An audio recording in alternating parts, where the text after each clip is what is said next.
Good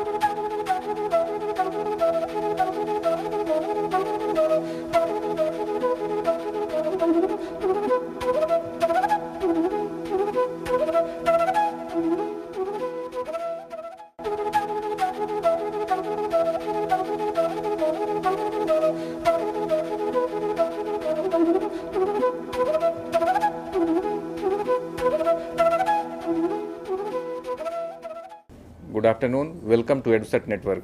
Friend, as you know, today we have a discussion on media ethics. We have organized a number of lectures on this very topic. So the first lecture today is in which we will focus mainly on principle on which media ethics based. And for discussion on this very topic, we have in studio Dr. Anand Pradhan. His face is known to you and familiar with his views, opinions. So I don't need to tell about many things about him, but currently he is associate professor at IMC New Delhi. So I hope his knowledge and experience will help us to understand the media ethics in a new perspective. So on your behalf, I welcome Dr. Pradhan for EduSet lecture. Welcome, sir. Thank you, Amrendraji. I think today we will discuss media ethics, which is, in my view, very important in 21st century media, where media is expanding very fast. And because of the very expanding fast media and 24/7 media, the issues of ethics are so important for all of us, and particularly media professionals, that it gives you credibility, it gives you reliability, and it makes your journalism moral. It gives a moral base to your journalism.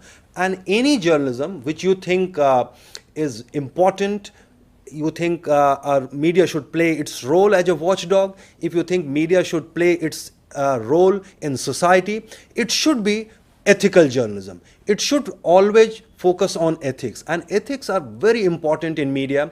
As we all know, every profession has its own ethics, either medical profession or legal profession or teaching profession. Every profession has some ethical standards, ethical practices, and also some good practices which gives your profession a basis, a moral basis, which makes it more credible in society. So journalism has also ethics and ethical standards. Today we will discuss why journalism ethics are important. Number two, why and how this journalism ethics evolved and what was the history behind it. And thirdly, on all those journalism ethics and standards and practices, they are basically based on some of the philosophical, ethical principles. So we will discuss today all those things.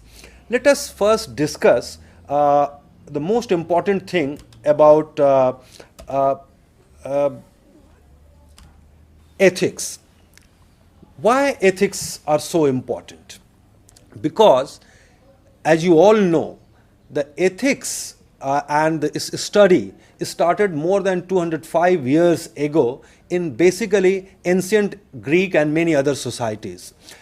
And this word ethics is derived from the word ethos. Secondly, which is very important to understand, ethics, why ethics is so important and what is it means. Basically, it is about what is right and what is wrong. It involves the character and conduct of individual and institution. So basically, ethics is what is right and what is wrong.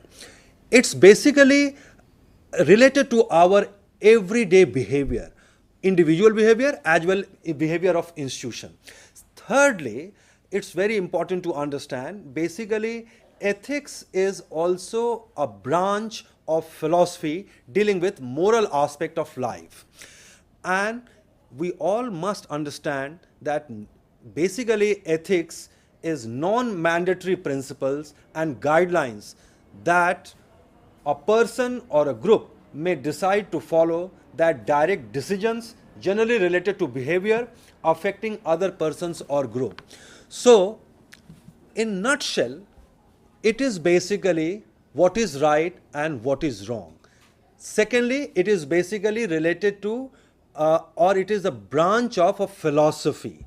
And thirdly, it's basically non-mandatory. It's not binding on you. But if you are following those standards, if you are following ethical principles, your behavior, your conduct, your personality will certainly get more acceptance in society. So ethics is basically related to a moral side of our daily behavior, our daily life. Now, we are discussing journalistic ethics. And what is journalistic ethics? Journalistic ethics and standards include principles of ethics and of good practice to address the specific challenges faced by professional journalists. These principles are also known to journalists as their professional code of ethics. Actually, what happens in newsrooms, and either you are working in a television channel or a newspaper or an online website or news portal or any media institution, you every day face ethical dilemma. When you select a story, you think that this story should go or not.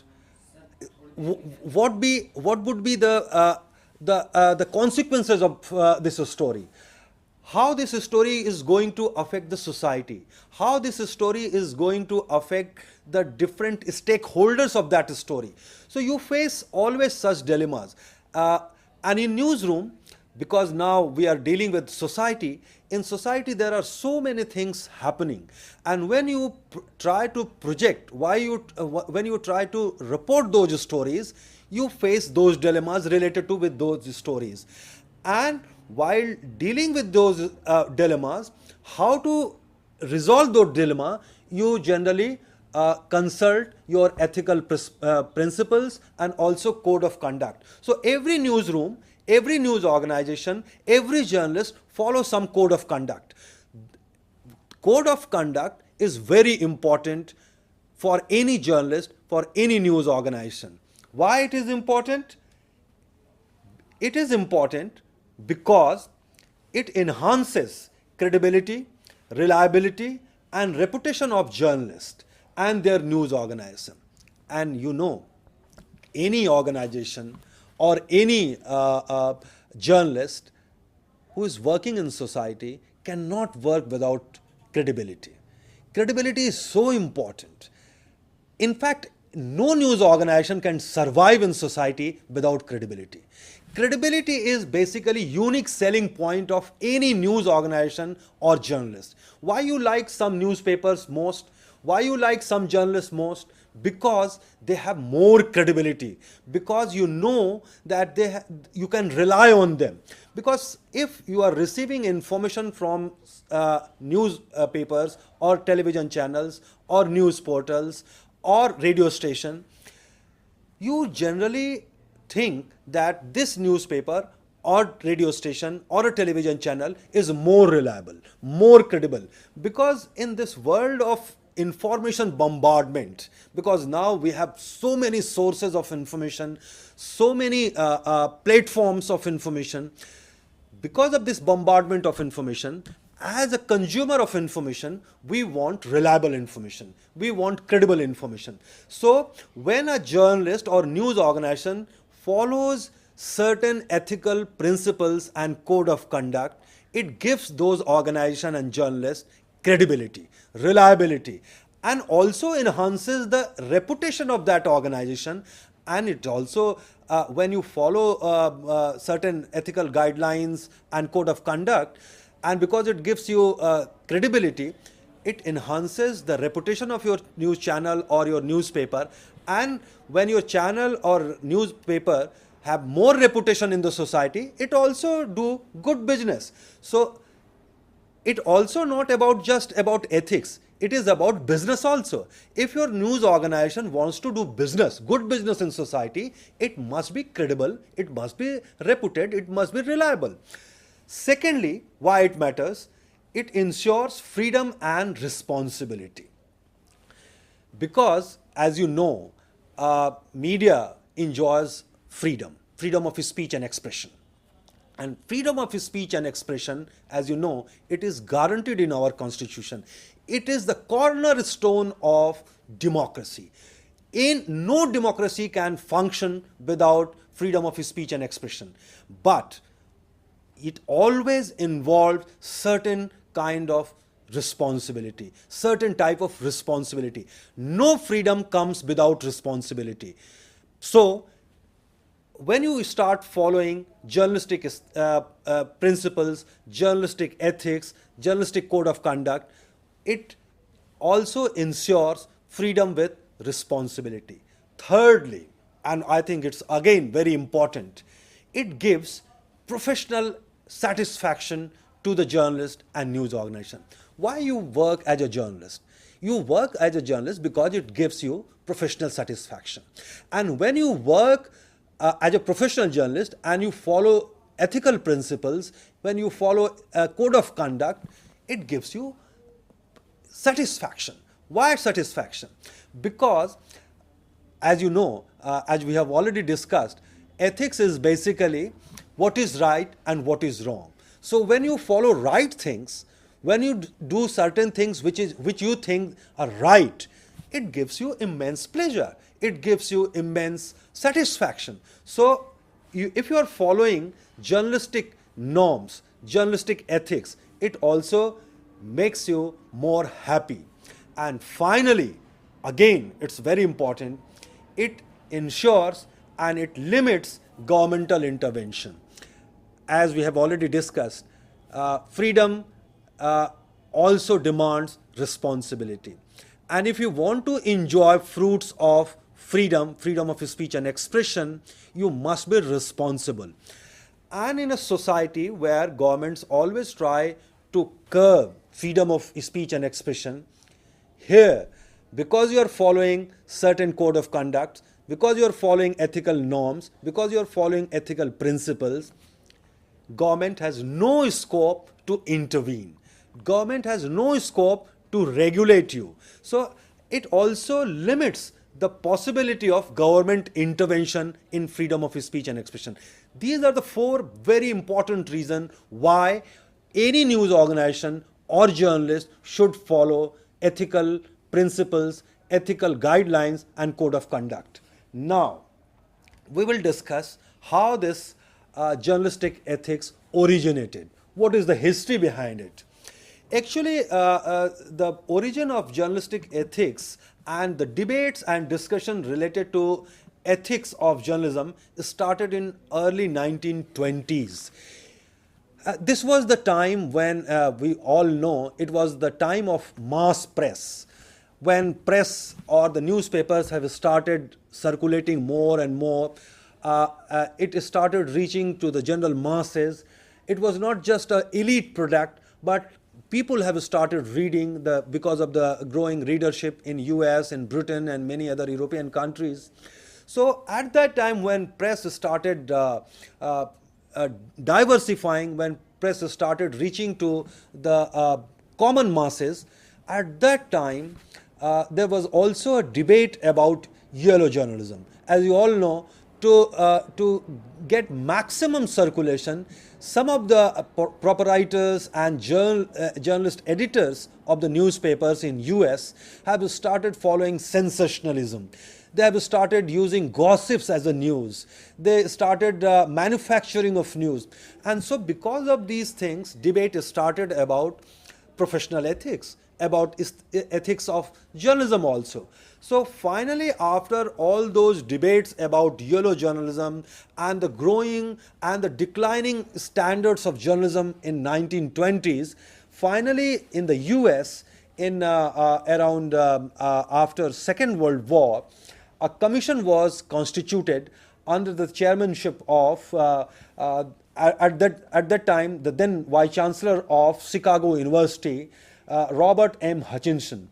And that commission was called the Commission on Freedom of the Press. As you know, in the US Constitution, the US Constitution said in the First Amendment itself that Congress shall make no law abridging the freedom of the press. So because the freedom of the press was ensured in the US Constitution, so in US it was hotly debated that if we are ensuring freedom of the press, freedom of the journalist, why they should not behave properly, why they should not follow certain code of conduct, why they should not follow certain guidelines. And with this commission started working, and they came with a very popular theory, as you all know, social responsibility theory of media. So the social responsibility concept, which basically came from this commission, concept argued that the special protection for press freedom required an accompanying responsibility by the press to carry out certain essential function in serving the society. So because press is working within limits of the society, they must follow certain rules, certain norms of the society, and with this social responsibility, because you are free but you are responsible to the society. This whole notion or this whole concept came after this report of this commission, which is famously called Hutchinson Commission. So when this commission reported, and they have established few norms or few concepts, it is very important to discuss those important concepts. The first concept this commission argued was the media have obligation to society, and media ownership is a public trust. It's very important to understand. This commission suggested that media is basically a public trust. It is not owned by a single company or individual. It is because it is working in society, because it is performing some very important function of informing people, of educating people, of agenda setting. So they must have certain responsibility towards society. They have obligation towards the society. And they established for the first time that media ownership is not like ownership of any soap company or a toothpaste company or any consumer product company. They have a public trust. They must follow certain guidelines because they are influencing minds of the people. Because in a democracy, when you are affecting the minds of the people, when you are in fact you are instrumental in creating public opinion or generating public opinion, you must follow certain guidelines. So this commission first time established that ownership is a public trust. So it should not only work for the profit of its owners or its shareholders, but also for the betterment of the society. The second norm or the concept this commission established was news media should be truthful, accurate, fair, objective, and relevant. I think this is very important because when a media working in a society, they must be truthful. Whatever they are reporting, it should be truthful. It should be objective. And you know, this whole notion of objectivity we will discuss later on. This whole notion of objectivity came because during the debate of yellow journalism, what happened, some of the newspapers, they were reporting subjectively. What their owners or the journalists were thinking, they were reporting like that. So this commission established that they should report, particularly the news story, in objective manner. And that is how this whole notion of came in the newspaper media, that facts are sacred, opinions are free. So this was the reason behind why journalism or the journalist should follow objective norms. Then they should be accurate. Whatever they are reporting, they should not distort the fact. They must be impartial or fair. They should not take sides. That was the concept this commission established. And they should also be relevant to the society. They should also follow what is important, what is relevant for the society, what is relevant for my readers. They should follow those norms. Then the third notion was the media should provide a forum for ideas, because in a democracy, media is an important platform where different type of opinions, ideas should form or should clash, should debate, discuss, and that is why you educate your audiences, you educate your readers. So this commission said that media should also work as a platform. It should not follow only one idea or one ideology or one-sided reporting. They should allow all type of ideas or ideology to come on its platform and debate and discuss. So they should create a platform or forum for discussion. And because in democracy, it's very important to provide platform for debate and discussion. The fourth concept this commission established, the media should be free but self-regulated. Media is free, but they should regulate themselves. And I think this is self-regulation. The concept of self-regulation is very important. In a democratic society, in a free society, media is free, but they should self-regulate themselves. And how they should regulate self? The way to regulate self-regulate themselves is to follow certain guidelines, ethical principles, code of conducts. So when you start following certain code of conducts, you start self-regulating yourself. The fifth norm or the concept this commission established was media should follow agreed code of ethics and professional standards. We will discuss about it. And finally, which is very important in my view, this commission said and established that under some circumstances, society may need to intervene in public interest.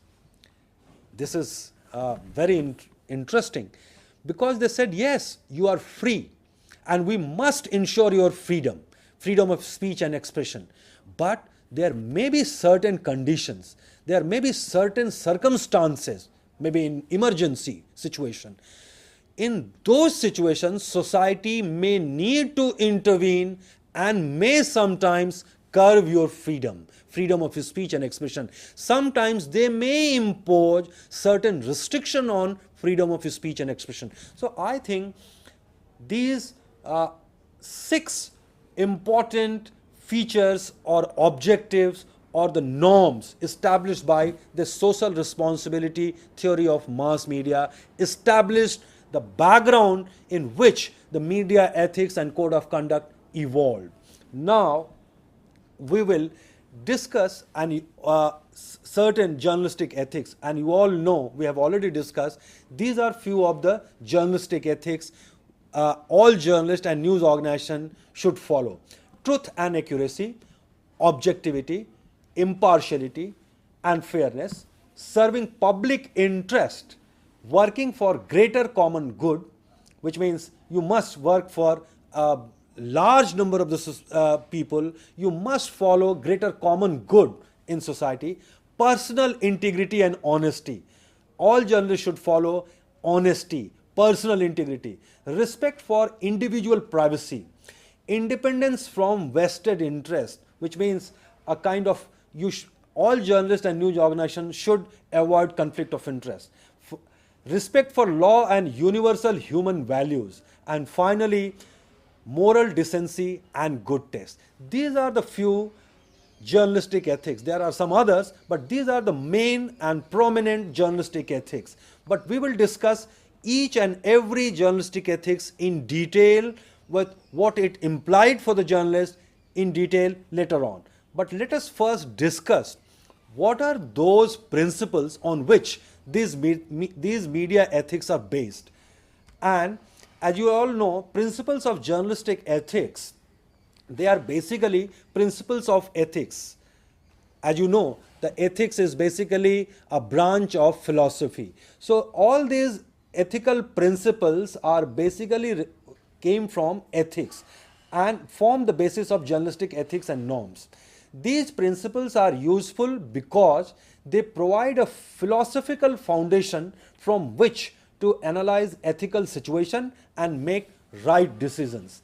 So these principles of ethics form the foundation of journalistic ethics and norms.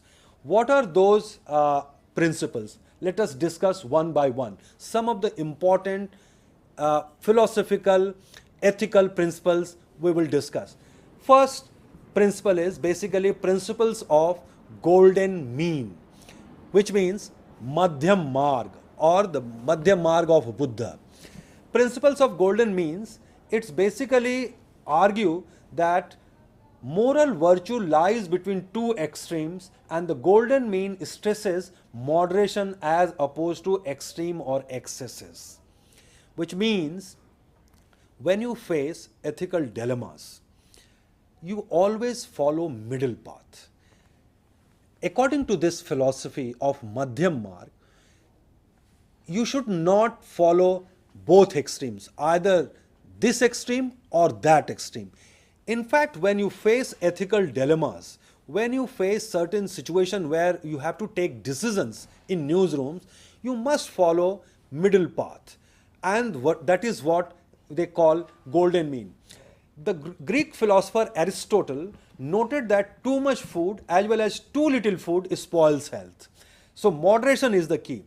As you all know, if you are eating too much or you are eating too less, both are not good for your health. So same thing applies to journalistic ethics also.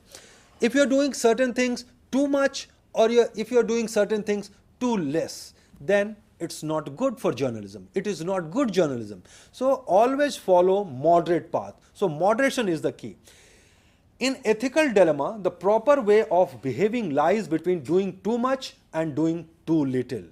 So suppose if you are facing an ethical dilemma, suppose you are, if you have a story where how to project it or how to give coverage to that story, and suppose some of your colleagues are saying that we should play it up, which means we should give it 5 or 6 column headline and we should give it on top of the page. But some of your colleagues said no, because it will sensationalize the story. We should give it 2 or 1 column space in the inside pages. Now you are in ethical dilemma. What you should do?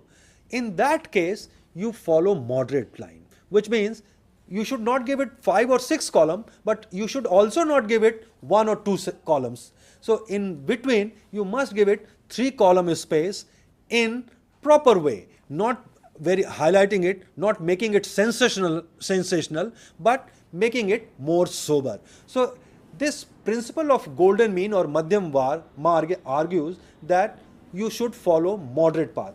The principle of balance and fairness in reporting are built on the golden mean.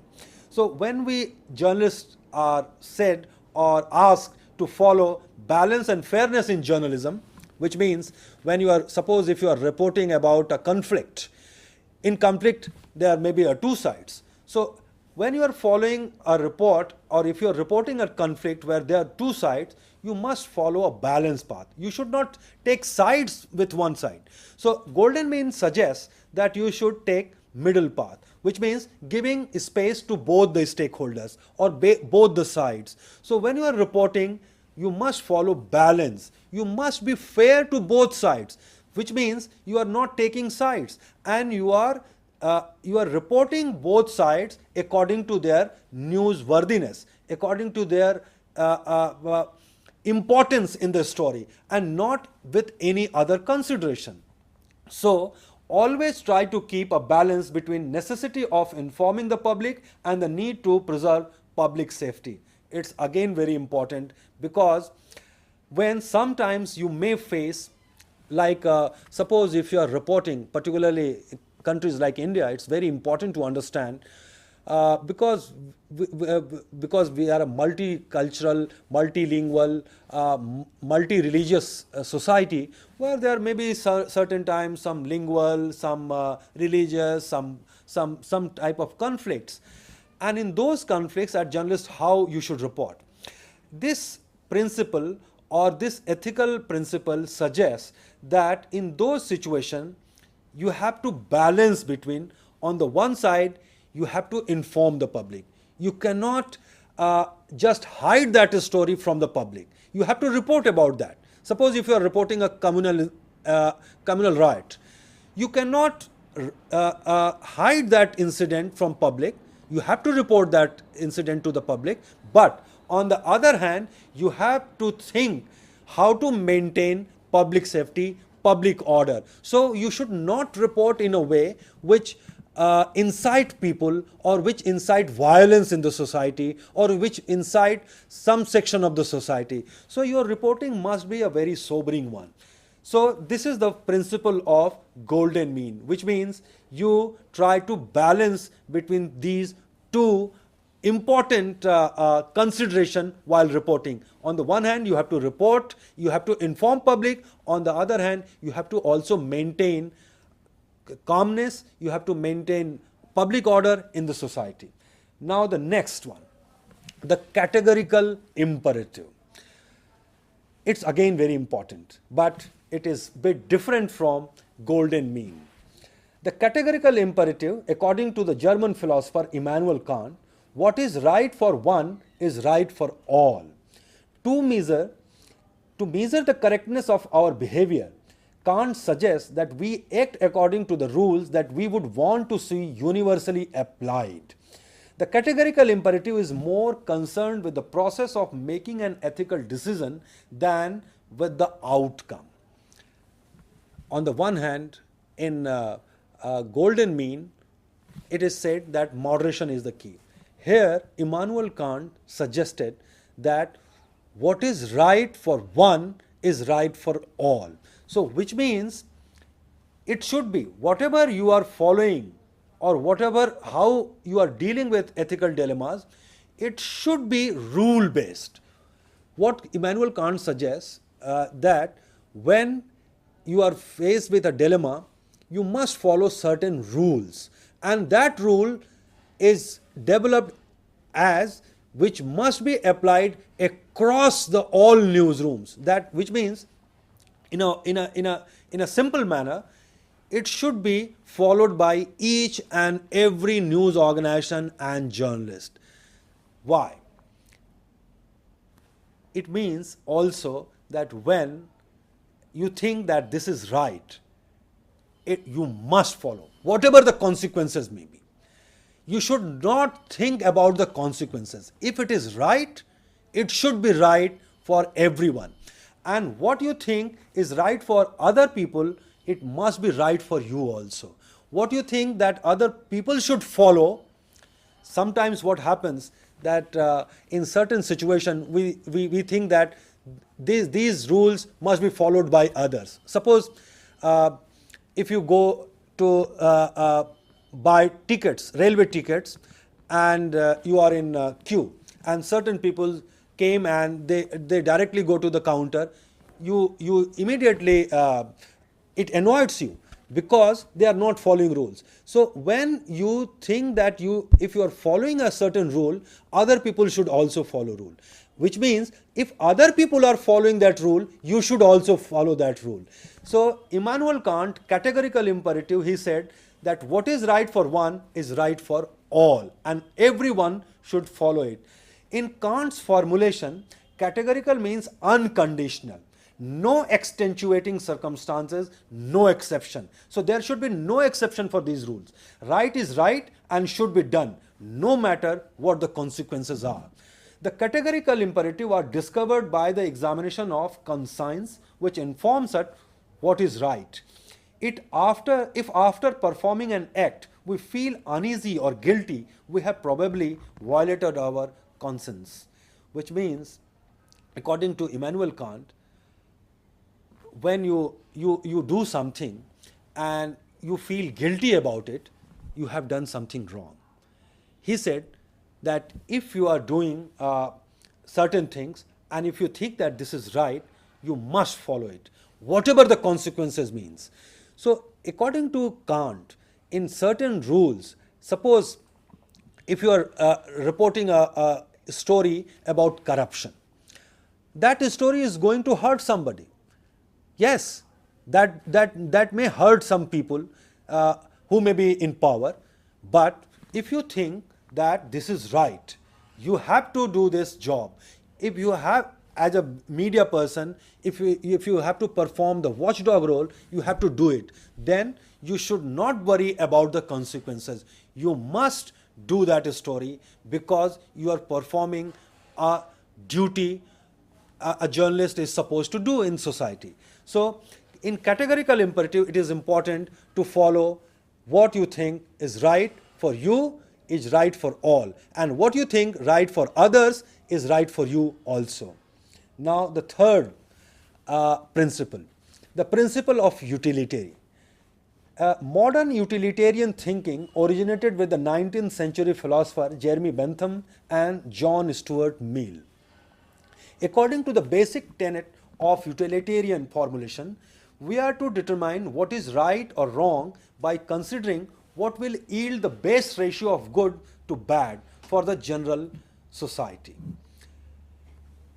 In this utilitarian theory, what they said that what is right or wrong, you must decide by the ratio of good to bad for the general society. So, according to utilitarianism, provides a clear method for evaluating ethical choices. Calculate all the consequences, both good and bad, that would result from each of our option. Then choose the alternative that maximizes value or minimizes the loss. So, in utilitarian theory, it suggests that whenever you face ethical dilemma, you always think about consequences. Kant said in categorical imperative, he said that no, you should not worry about the consequences. Here, in utilitarian theory, they said that no, you should worry about the consequences. You must think the consequences. In each and every decision we take in newsrooms, there are consequences. And you have to think about how to judge what is the consequence. So, when you are thinking or dealing with an ethical dilemma, you must think what would be the consequences of your decision. So, suppose if you have to take a decision about a story, which you think that creating a certain kind of ethical dilemma, what you should do? You must calculate the consequences of that story. And suppose if the good is much higher, if you are doing that story, if you are publishing that story, if you are broadcasting that story, it has more good for the society, which means the greater common good for the society, and it is harming less number of people, you should do that. Or alternatively, if it is harming less number of people, you should do that story. Which means in ethical dilemma, always think about the consequences of your decision. And I think it's very important when you face ethical dilemmas. And next is the wheel of ignorance. The fourth principle, which is, I think it's again very important, according to philosopher John Rawls, justice is blind. And he argued that justice emerges when everyone is treated with social differentiations. So, wheel of ignorance is related to the idea of fairness in journalism. Rawls advocated that all parties concerned in a problem situation should be placed behind a barrier where roles and social differentiations are gone and each participant is treated as an equal member of society as a whole.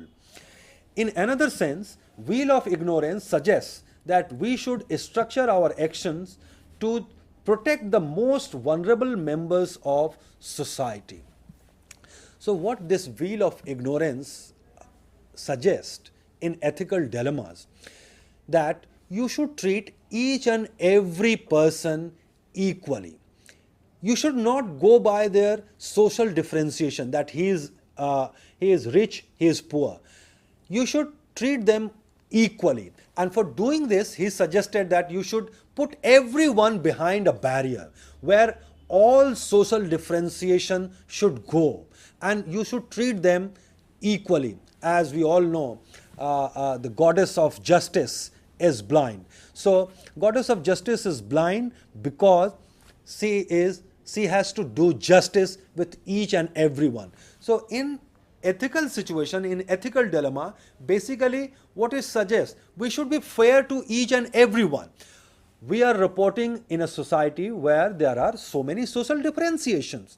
There are poor people, there are marginalized people, there are rich people, there are elites. So when you are reporting, you should not show certain kind of bias, prejudices, or your slant.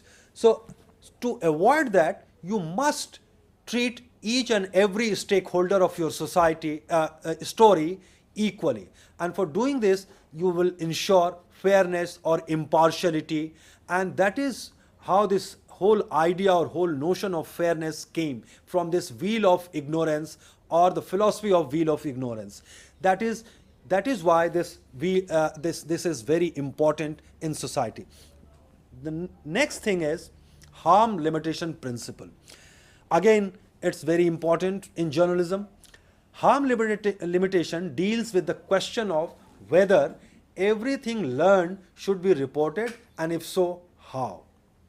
This principle of harm limitation means that some weight needs to be given to the negative consequences of full disclosure, creating a practical and ethical dilemma.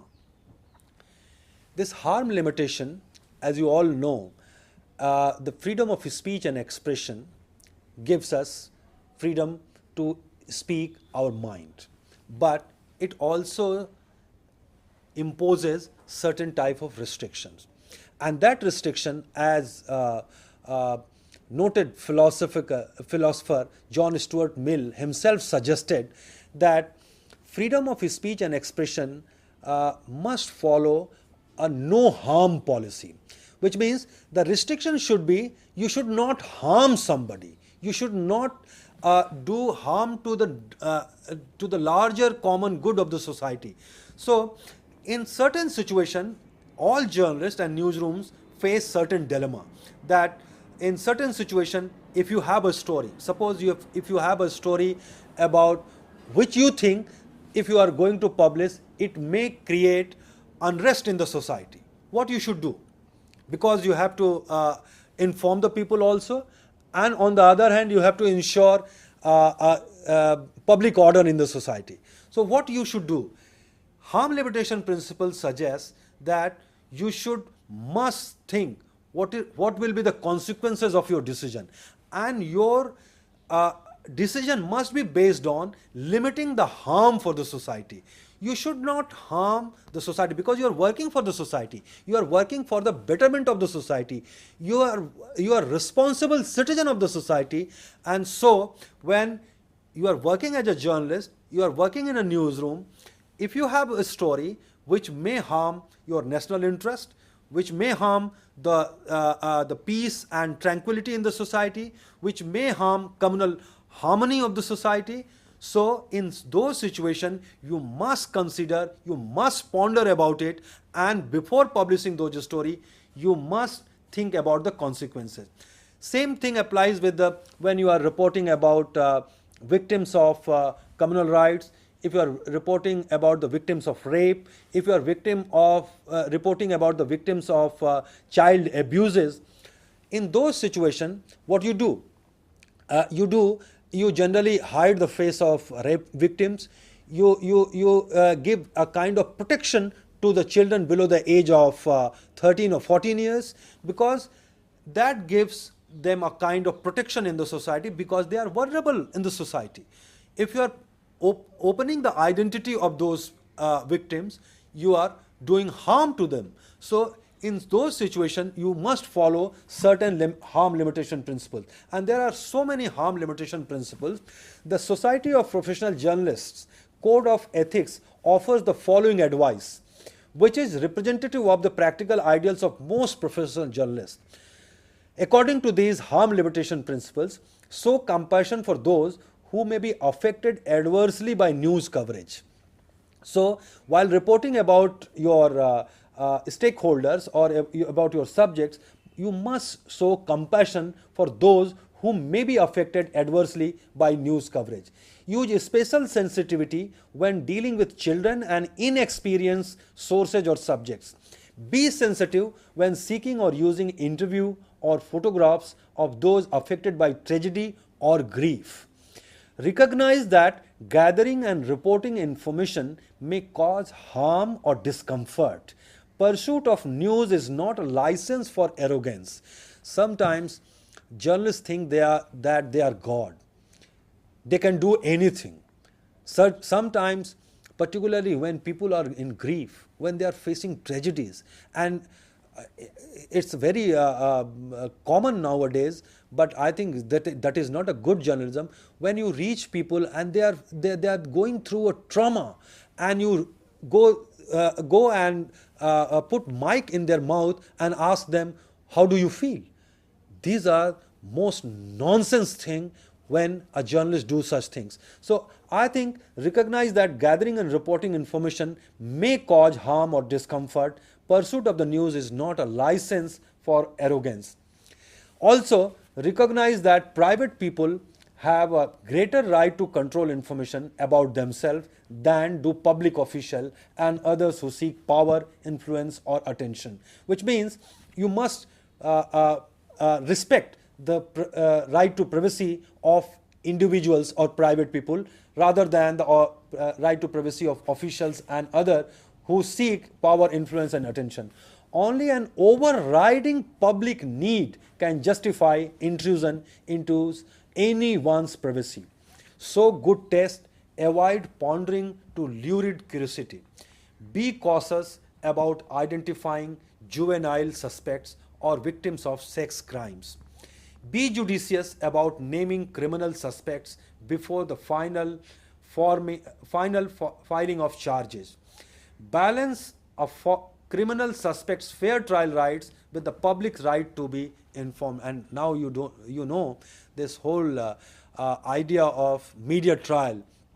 In media trial, before the conclusion of the court, media start behaving like a court. They start behaving like judges. They declare someone as a culprit. And this is creating annoyed situation, annoyance in the society. So we must follow certain norms. That is, public right to be informed must be balanced with the criminal suspect's fair trial rights.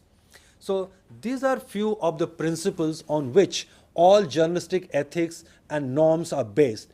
These principles are very important. These principles basically they are derived from the ethics, which is basically a branch of the philosophy.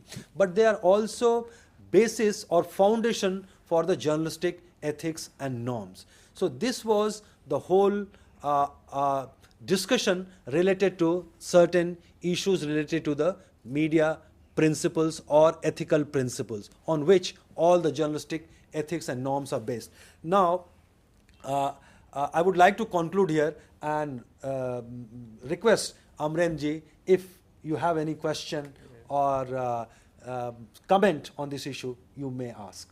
Okay, you spoke about the newsroom and other aspect of the ethics. But one thing, the one principle is don't participate. What is said to the journalists. So in case of suicide, in case of something that is not good for the society, someone is suiciding, to prevent that person from suiciding, will that fall under the ambit of media ethics or not? Certainly. It's very important issue you have raised. What happens when somebody commits suicide?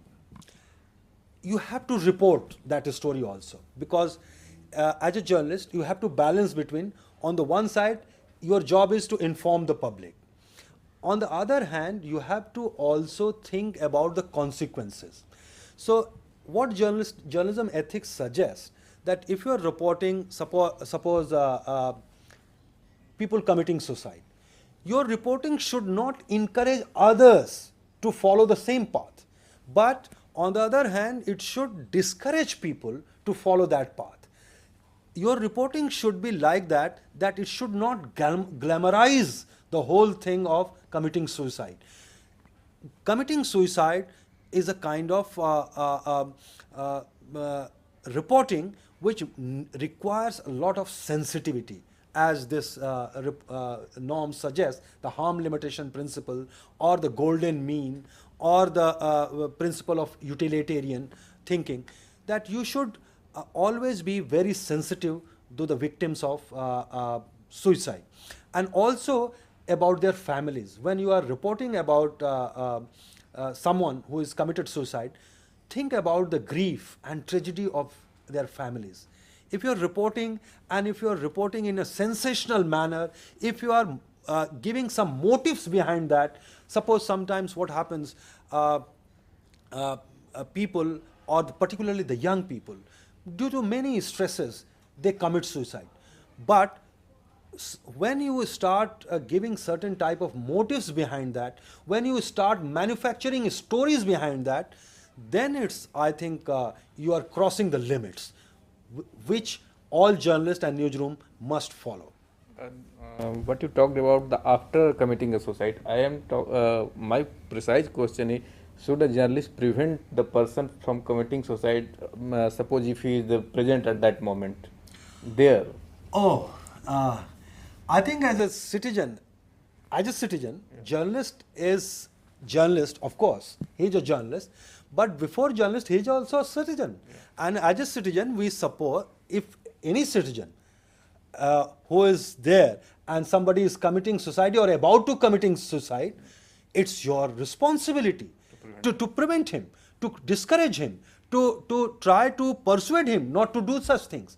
And as a journalist, you are journalist, maybe journalist, that is your profession, but you should not encourage that people, because certain, yes, I know why you are saying this, because in certain cases, yes, in India, where certain television channels, despite knowing that this person is self-immolating himself, and in those cases, they have not prevented those people, in fact, they were shooting them.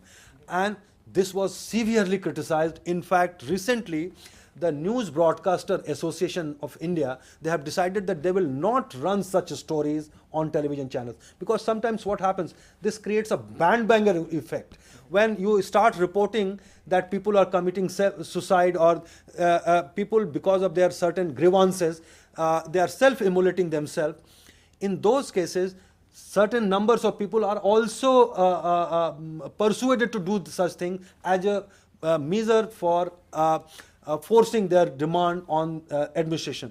In those cases, journalists should not encourage people to do such things. In fact, in Banaras, what happened, certain journalists encouraged few shopkeepers who were street vendors and which were basically thrown away by the administration, district administration, and those journalists encourage them that if you commit suicide, or at least you announce committing suicide, that you have decided to commit suicide, administration will hear you and we will shoot you and show the world, or show the nation, and this will create pressure on the administration to return your space on the footpath.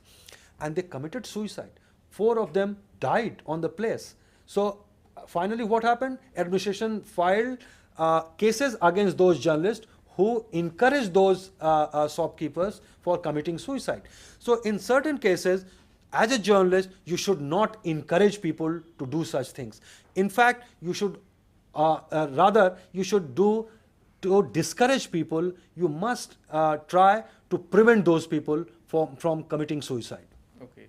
So moving from here, my main question is, in conflict between journalist ethics and human ethics should prevail.